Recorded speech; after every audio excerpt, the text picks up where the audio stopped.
La diaspora malienne est considérée comme l'une des diasporas les plus dynamiques du continent, avec des transactions estimées à 483 milliards de francs CFA envoyés vers le pays d'origine en 2016. La prévision pour 2017 se chiffre à 496 milliards de francs CFA. Le ministère des Maliens de l'extérieur, lors des concertations nationales sur des questions migratoires, avait défini 21 axes stratégiques, parmi lesquels le réinvestissement des fonds de la diaspora vers des investissements productifs, créateurs d'emplois à travers des partenariats publics-privés. Bon an, mal an, il contribue à la stabilité des foyers par l'envoi des ressources financières.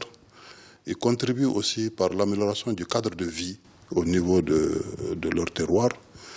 Aujourd'hui, on peut constater dans certaines régions, notamment dans la région des Cailles, de nombreuses réalisations en termes d'infrastructures sociales, telles que les écoles construites, telles que les châteaux d'eau, les adductions d'eau, les centres de santé.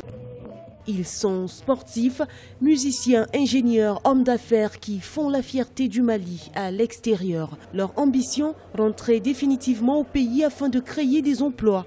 C'est le cas de Papouane, une start-up malienne qui facilite le retour de jeunes de la diaspora porteurs de projets. Si ces personnes-là viennent, ils sont obligés de travailler avec les locaux, donc ça crée une certaine synergie et ça empêche les locaux qui sont ici de se dire que voilà, on va retourner, de croire que la France c'est l'Eldorado, que l'Europe c'est l'Eldorado. Donc en fait, c'est un moyen aussi qui va leur permettre de se dire que c'est possible de faire des choses ici au Mali. Sur les 6 millions de Maliens de l'extérieur, 3/4 sont basés en Afrique de l'Ouest, 700 000 en Afrique centrale, 200 000 en Europe selon les chiffres officiels. Le dynamisme de ces hommes et femmes a abouti à la création de ministères dédiés à la diaspora en octobre 2003.